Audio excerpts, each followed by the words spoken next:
하나씩 좀 여쭤볼게요. 네. 일단 첫 번째 질문은 저는 세월호를 하고 싶어요. 아, 그렇습니까? 왜 그러냐면은 네. 저희들 방송을 처음부터 들으신 분들은 아시겠지만 세월호 사건 나기 한 달 반 정도 전에 우리 방송 만들어졌고요. 그리고 세월호 사건 나자마자 바로 다음 날 대표님 인터뷰를 했고요. 대표님은 누구나 다 아시겠지만 선박의 전문가시고요. 그 세월호 사건이 지금 벌써 다음 달이면은 3년째가 되는 거거든요. 네. 그렇게 되면은 대표님이 나와서 하셨던 얘기가 지금 머릿속에 아직도 맴돌아요. 그 시간이 흐르면서 대표님이 어떤 갖고 계신 생각이 네. 달라진 점이라든가 이런 것들 좀 말씀해 주실 수 있나요? 크게 달라진 점은 없는 것 같아요. 왜냐하면 네. 천안함 사건도 그렇습니다만은 선박에서 일어날 수 있는 사고라는 것이 선박을 운항해본 사람들 입장에서는 유추할 수 있는 범위가 그렇게 크지가 않아요. 선박 사고가 일어나는 메커니즘 자체가 절대로 있을 수 없는 것도 있을 수 있고 또 발생 가능한 것도 있는데 그러한 관점에서 본다 그러면은 우리가 유추할 수 있는 범위에서 크게 벗어나질 않거든요. 네. 세월호도 마찬가지입니다. 초창기에 제가 원인을 짚었던 내용에서 크게 변한 것은 없는데 다만 그동안 여러 가지 분석들이 있었죠. 그죠? 크게 우리가 본다면은 파파이스의 정 감독님께서는 이제 뭐 엔카와 관련된 말씀을 하시기도 하고 또 최근에 그 동영상 자로님의 분석도 있었죠. 네. 거기에는 이제 뭐 잠수함과의 충돌을 말씀하셨잖아요. 그래서 그와 관련해서 그 이후에 또 저한테 이제 인터뷰 요청이 온 분도 계세요. 김영희 교수님도 이제 전화를 주시고 하셨는데 제가 사실은 공식적인 입장을 말씀드리지는 않았어요. 근데 제 생각은 뭐냐면 그것이 정답이다 아니다라고 말씀드리기 이전에 우리는 보다 더 좀 신중하게 분석해 볼 필요가 있겠다라는 말씀을 드리고 싶습니다. 뭐냐면 만약에 충돌이 있었다면 그 부분에서는 조금은 좀 유보적인데요. 충돌이 있었다면 그것도 대변침을 가져올 수 있을 만한 충돌이 있다면 그만한 데미지가 우리 눈에 보여야 돼요. 그래서 우리 눈에 그만큼의 데미지가 보이지 않는 상태에서 그걸 이제 범위를 확정하는 것에는 좀 다소 이제 우리가 조심스러울 부분이 있다. 근데 지금까지 이제 우리가 세월호를 정상적인 모습일 때 기울어지기 시작할 때부터 해서 완전히 뒤집어질 때까지 봤지 않습니까? 그런데도 우리 눈에 보이지 않는 부분은 분명히 존재합니다. 예. 특히 이제 선미 쪽, 선미 하부 쪽은 우리가 거의 못 본 부분이 있지만 선수 쪽 하부는 우리 거의 다 봤잖아요, 그죠? 그렇죠. 완전히 뒤집어지면서. 그래서 그 정도의 충돌이 야기된다면 사실 선수 쪽의 데미지가 제일 이제 클 수 있다고 보는데 그런 데미지를 우리는 발견하지 못했고요. 그냥 이렇게 우리 스크래치처럼 긁혀져 있는 것을 충돌의 흔적이라고 말할 수는 없습니다. 그렇죠.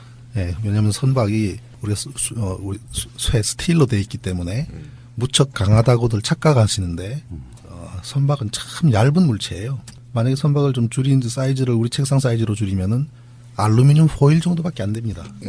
그 정도로 약한 물체가 선박입니다. 그래서 선박과 선박 간의 충돌에서는 종이장 구겨지듯이 오히려 자동차 충돌은 엄청나게 강한 물체예요.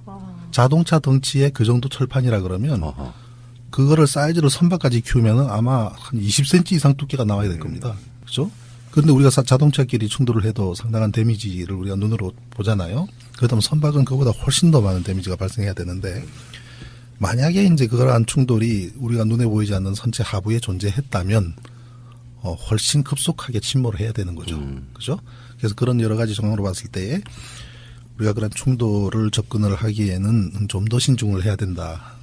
말씀을 드리고 싶고 또 이제 어떤 엔카라는 부분도 실제로 그러한 것이 가능하려고 한다면 선장뿐만 아니라 1등 항해사 그다음에 조타수 그다음에 또 현장 선수 쪽에서 엔카를 내리는 현장 작업하는 사람들이 올 스탠바이 된 상태에서 그리고 이제 일사불란하게 정확하게 이제 맞아야만 되는 부분이 있습니다. 그때 그 시간에 과연 그러한 것이 있었는가라는 부분에 좀 회의적인 부분이 있고요. 그다음에 한 가지는 우리가 어떤 이 궤적을 놓고 보니까 해저 지형 부분하고 일치하더라는 부분이 있었지 않습니까? 네. 그런데 그 부분은 사실 그게 어느 정도 일치한 현상으로 나타나네라고 우리가 볼 수가 있지만 일치하게 운항을 하거나 그러한 형태로 어떤 그 엔카 던짐이 가능하지는 않다고 저는 봅니다. 왜냐하면 수심을 나타내 주는 것이 해저 지형까지 우리가 알 수 있는 것이 해도상에서 지형이 나오는 것이 아니라 수심이 이렇게 데이터가 있거든요. 그걸 맞춰서 정확하게 운항한다는 것은 불가능한 일이에요, 거의. 네. 바다에는 또 이제 해상 상태가 있고 또 바람도 있고 조류도 있고 하기 때문에 그 위치를 정확하게 자동차 운전하듯이 할 수 있는 것도 아니고 또 그러한 것을 가이드해 줄 수 있는 해도 자체가 인식하는 게 쉬운 일이 아니기 때문에 그 결과로 나타난 현상에서 일치함을 우리는 얘기는 할 수 있지만 그렇게 맞춰서 했다는 것은 지나치게 자기적인 부분이 있다. 그래서 그 모든 원인에 있어서 우리는 좀 더 신중해야 되는데 그렇다면 원인은 무엇이냐라는 얘기가 나올 수 있지 않습니까? 그렇죠. 그건 뭐냐면 저는 기본적으로 이 사건은 기획 침몰이라는 범위를 벗어나지 못해요. 침몰하도록 만드는 것만은 분명한 것 같단 말이죠. 여러 가지 정황이. 한 가지 뭐 예를 들자면 심지어 선장을 데리고 가서 하룻밤 재우는 이 모든 그다음 또 출항하기 전에 사망사상 기사가 선장 보고 출항하지 말자고 울면서 애걸복걸했다라는 그런 부분들이 팩트라고 한다면 분명히 사전에도 그렇고 어떠한 정황은 분명히 존재합니다. 그리고 기본적으로 선박은 쉽게 배가 뒤집어지지 않습니다. 선박은 쉽게 뒤집어지지 않도록 만든 것이 선박이에요. 말하자면 자동차 같은 경우는 전속력으로 달리다가 오른쪽으로 핸들이 틀면 뒤집어지는 것은 우리 흔히 예상할 수 있지만 선박은 전속력으로 달리다가 급격하게 최우 또는 최좌로 터닝을 한다고 하더라도 절대로 뒤집어지지 않게 설계되어 있습니다. 그러면 왜 뒤집어졌느냐? 뒤집어지도록 만들었기 때문에 뒤집어지는 겁니다. 그럼 뒤집어지게 만든다는 것은 뭐냐면 기본으로 스타빌리티, 안정성인데 안정성을 확보하려고 그러면은 하부가 무겁고 위가 가벼울 때 안정성이 가장 극대화가 되겠죠. 근데 위가 같이. 예. 네, 위가 무겁고 하부가 가벼워지면 뒤집어질 수밖에 없잖아요. 무게짐 신고를 네, 이루어야 그래서 된다는 선박에서는 이러한 안정성, 특히 화물을 싣는 경우에는 화물에 싣는 양에 따라서 그 안정성을 조절하는 것이 발라스트 워터라는 게 있지 않습니까? 예, 예. 이 발라스트 워터를 어느 정도 넣고 어느 정도 뺏는가가 선박의 안정성을 바로 좌우한단 말이죠. 그래서 그러한 것을 실수였든 아니면 의도적이었든 어떤 조절이 분명하게 있었기 때문에 쉽게 넘어갔다고 저는 판단을 하는데 그 쉽게 넘어지는 데에 촉발적인 역할을 한 것은 갑판 위에서의 화물의 움직임입니다. 또는 갑판 하부에 있는 선창대에 있는 자동차들. 한번 배가 기울어지기 시작을 하면 그 안에 이제 고박이 제대로 안 된 화물들은 쏠릴 수밖에 없잖아요. 왜냐하면 이 물체 선박이라는 물체가 유체에 떠 있기 때문에 유체에 떠 있는 데서 무게 중심이 한쪽으로 이동하면은 무게 중심이 두 배로 반대편이 무거워지는 거 아니겠습니까? 그죠? 그렇죠. 그렇기 때문에 급격하게 기울어질 수밖에 없어요. 물 위에 떠 있기 때문에. 그럼 한번 기울어지면 또 다른 물체를 더 한쪽으로 쏠리게 촉발하기 때문에 실제로 뭐 갑판상에 있는 그 컨테이너들이 고박이 안 된 건 우리 다 알고 있는 사실이고 심지어 그 선창 내에 있는 자동차들조차도 고박이라고 하기 힘들 만큼 그냥 걸쳐놓은 경우 심지어 바퀴가 앞뒤로 움직이지 않도록 삼각대를 대어놓은 수준에서 벗어나지 못하는 거거든요. 그렇죠. 그래서 한번 쏠리기 시작하면 급격하게 그 안정성을 무너뜨리게 되는데 그럼에도 불구하고 이 배가 무너지지 한쪽으로 완전히 뒤집어지지 않으려고 하면은 그만큼의 발라스팅에 대한 안정성이 확보됐어야 되는데 그렇게 하지 않았다. 그 말은 그조차도 사전에 계획됐다. 네, 계획된 거라고 보기엔 충분하다고 저는 판단을 합니다. 어떤 이유인지는 모르겠고요. 그렇지만이다만 화물이 한쪽으로 쏠려서 넘어지도록 하는 데는 변침이라는 게 역할을 하는 것은 분명한 것 같아요. 그런 변침을 하게 되면 배가 기울어짐이 흔들리면서 기울어지기 때문에 그것이 이제 또 화물을 한쪽으로 쏠리게 하는 것을 촉발을 했고 또 기본적으로는 전체적인 데이터가 안정성을 저해시킨 상태가 실수였든 의도였든 넘어질 수밖에 없는 컨디션을 만들었기 때문에 넘어진 것입니다. 근데 그것은 현재로서는 어떤 외력이라는 부분에 있어서는 저는 조금 유보적이다. 그죠?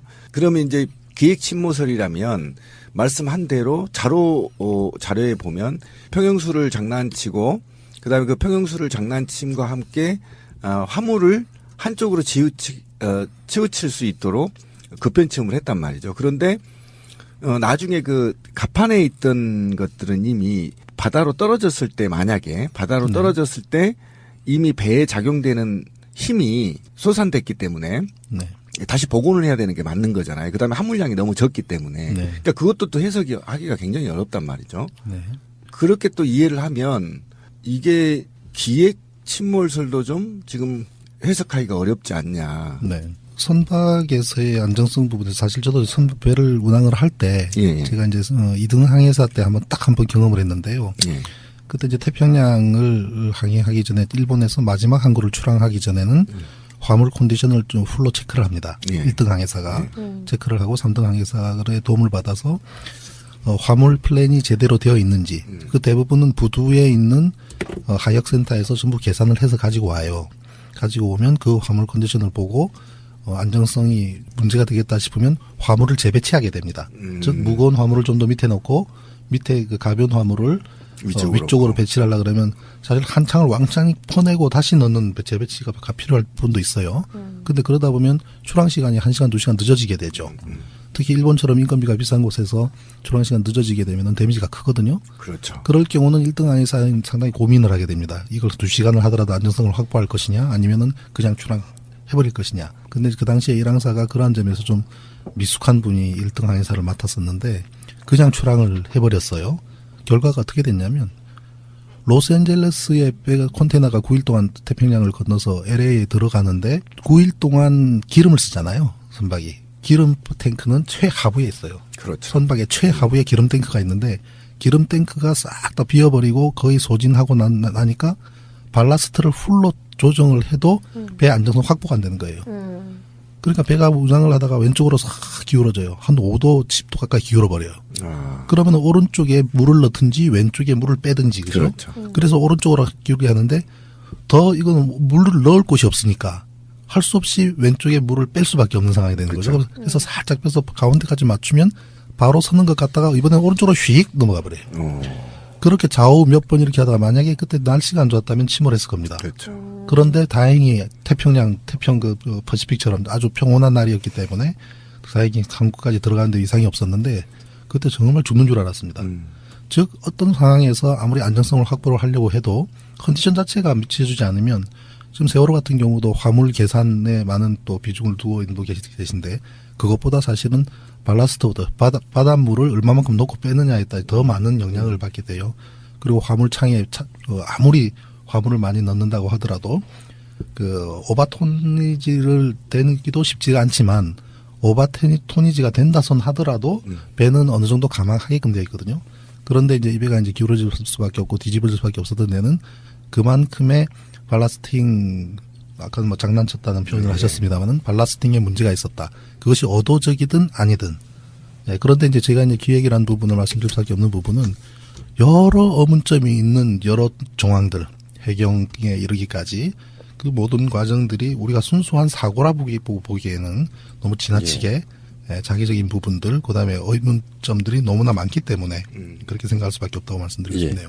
시간이 벌써 3년 지났고요. 그리고 그 사이에 우리가 생각할 수 있는 변수는 세월호가 바다에 가라앉아서 아직까지 3년 동안 떠오르지 않고 있는 거 외에 해수부라든지 이것을 관리하는 쪽이 안에 들어가서 무슨 작업을 했는지는 몰라요. 보도에 의하면은 배를 끌어올리기 위해서 온갖 구멍을 냈다는 보도 같은 건 나오고 있습니다.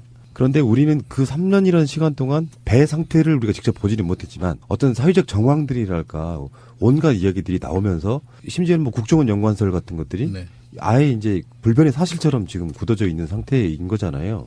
결국에는 세월호를 인양을 하겠다, 뭐 4월달에 인양을 하겠다, 뭐 이런 식의 얘기가 나오고 있는데 배를 들어 올렸을 때 중점적으로 봐야 되는 게 뭔지 이제는 그 미래지향적인 얘기를 한번 해보고 싶어요. 일상적인 해난 사고를 통해서 6톤급 여객선이 가라앉았는데 이거 30m, 50m 그 사이에 있다고 하는데 이거 3년 동안 못 끌어올릴 만큼 어려운 작업인가요? 이게? 그게 난센스죠. 전혀 불가능한 일입니다. 그게 왜 그러냐면은 사실 뭐 이종인 대표님하고는 제가 한 번씩 만나서 인천에 가서 이제 한 잔씩 하기도 하는데 우리한테 줘봐라. 당장 건져 올리겠다고 이야기할 정도입니다. 사실 제 생각도 그렇고요. 기술적으로는 아무 문제가 없다는 거죠. 6,000톤 이게 무슨 뭐 항공모함이 가라앉은 것도 아닌데 6,000톤이라면 그죠? 6,000톤 선박이면은 물 속에서는 몇 톤 되겠습니까? 부력이 있기 때문에 그죠? 그만큼 톤내지가 줄어들어요. 물까지 먹었다고 해도 3,000톤 크레인이 양쪽에 붙어서 올려도 그렇게 어렵지는 않을 거라고도 보는데 일단 선박이 물속에 들어갔으면 물속에서 바로 세우는 게 1번이라고 봅니다. 즉 누워 있으면 바로 선 상태 그 상태로 만드는 거 그렇게 어려운 거 아니에요. 물속에서는 부력이 있기 때문에 그래서 우리가 목욕탕 가서 몸 움직임을 생각해 보면은 그렇게 어렵지 않을 겁니다. 바로 세우고 그다음에 그 안에 우리가 에어백 같은 경우 얼마든지 많이 넣을 수가 있잖아요. 넣을 만큼 넣으면 될 거 아니에요. 그러면서 공기 주입하는 게 어려운 일입니까? 아니죠. 그러면 전체적으로 에어백에 에어가 차는 만큼 물은 내부에서 바깥으로 배제가 되겠죠. 그러면서 어느 정도 무게가 가벼워지는 상태가 된다면 3,000톤짜리 크레인으로 이거 완전히 건져 올리는 것이 아니라 어느 정도 수심 중앙까지 올리는 것은 그렇게 무리한 일이 아닙니다. 그죠? 물 속에 그대로 있기 때문에 다만 물 바닥에서부터 어느 정도까지 올리는 거죠. 그런 다음에 플로팅 도크라는 게 있어요. 이 플로팅 도크는 뭐냐면 디귿자를 이렇게 물 위에 띄워놓은 형태. 디귿자. 그러면서 이 디귿자 통 안에 전체가 물이 들어가게 돼 있습니다. 그 물을 넣으면은 이게 쭉 가라앉아요.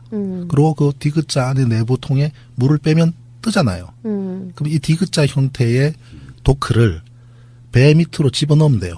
배 밑으로 집어넣어서 그다음에 이 드라이 도크 옆에 물을 빼면은 배를 얹어서 위로 올라옵니다. 그거를 이제 드라이 도크라는 DRY, DOCK, 예, 드라이 도크. 이걸 인터넷으로 검색해 보십시오. 무수히 많은 데이터들이 있을 겁니다.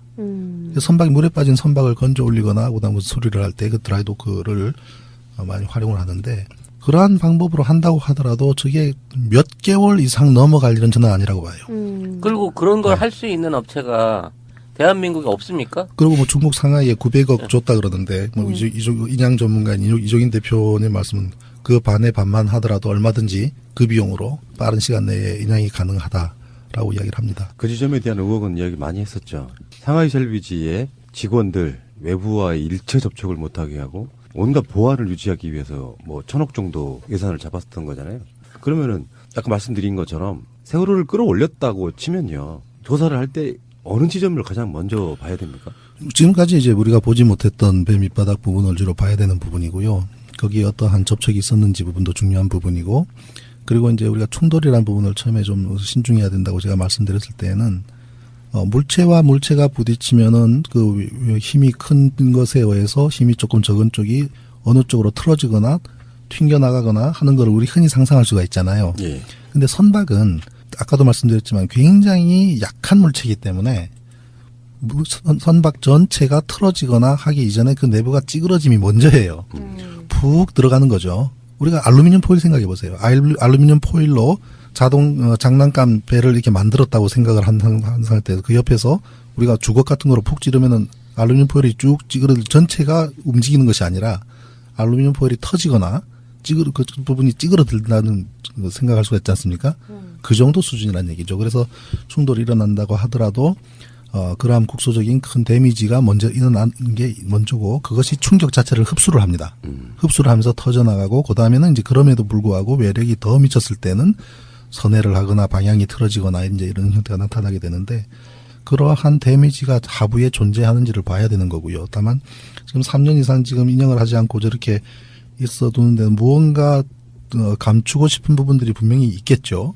무언가 드러나서는 안 되는 부분이 있었을 거라고 보고 또 올라오는 것보다는 그대로 있는 것이 또 문제 야기를 시키지 않는다고 계속 미루고 있는 부분이 분명히 존재한다고 저는 보는데 저는 지금 오히려 제안드리고 싶은 것은 지금 어차피 지금 와서 앞으로 4월까지 인양하겠다. 만약에 지금 시신 수습이 되지 않은 가족분들께서 동의만 해주실 수가 있다면 정권 바뀔 때까지 그대로 놔두는 게 난 정답이라고 봅니다. 그대로 놔뒀다가 정권 바뀌고 제대로 조사를 해서 제대로 그 인양할 수 있는 그런 플랜을 짜는 게 훨씬 더 그 가족들 입장에서도 바람직하다고 봅니다. 지금 안에서 지금 어떤 뭐 데미지를 입히거나 아니면은 잘라내거나 뭐 파공시키거나 이러한 부분들이 있어서는 안 되는 거거든요. 근데 이미 129개의 구멍을 뚫었거든요. 그거는 뭐 거의 이제 뭐 사고의 원인을 파악하는데 증거가 다 사라졌다 이렇게 봐야 되는 거 아니에요? 적어도 130개 그렇죠. 가까운 구멍을 뭐 어떤 뭐 파공을 그 뚫었는데 데미지를 입힌 인위적으로 한 것 자체가 증거를 훼손하는 행위죠. 네. 근데 박근혜 씨 탄핵도 인용이 됐고 그래서 어차피 정권 바뀌는 건 기정사실이라고 한다면 진상철 대표님 말씀에 처음에는 위험한 발언이신데 했는데 2달, 3달만 더 참을 수 있다면요. 바뀐 정권 아래에서 끌어올리는 게 훨씬 증거 조사를 위해서 훨씬 더 낫지 않을까 그렇게 싶어요. 해야 된다고 저는 생각을 합니다. 사실 오늘 이제 방송 녹화 끝나고 제가 안산으로 가기로 돼 있습니다. 네. 가서 이제 그쪽 단체분들하고 언론을 하는데 며칠 전에 이제 어떤 연락이 왔어요. 지금 우리 특조위가 해체가 됐지 않습니까? 그렇죠. 그런데 이제 세월호 관련 재단이 만들어지는 것 같아요. 그리고 그쪽 분들이 이제 새로운 조사위원을 지금 새로 구성을 하고 있는 것 같습니다. 그래서 이렇게 수소를 하던 중에 이제 몇몇 분들이 저를 추천을 한 것 같아요. 지금 국민조사위원회 들어가시는구나. 그렇죠. 이제 네. 그렇게 했는데 이제 그 단체에서는 그 재단 관계자분들은 부담이 되죠. 그렇죠. 천안함을 조사위원을 했던 그다음에 지금도 소송이 진행 중인 이런 부분들이 그분들이 선뜻 결심하지는 못하는 것 같아요. 그래서 이제 그 다른 단체 분들이 한번 봤으면 좋겠다 해서 오늘 오후에 가서 이제 언론하기로 했는데 제가 그랬습니다. 그 전화상으로 제대로 조사하려 그러면 이종인 대표하고 내가 가서 조사하면은 충분히 조사할 수가 있다. 그런데 그렇게 하지 못할 것 같으면 쉽지는 않을 거다. 선뜻 조사위원으로 나서는 분들도 쉽지가 않을 것이고 부담스러워하실 것이고 그런 생각을 이제 전달은 했습니다만은 앞으로 어떻게 결정이 될지 모르겠습니다. 다이빙벨 이종인 대표는 지금 요즘 어떻게 지내세요? 사무실이 불이 나가지고요. 어머.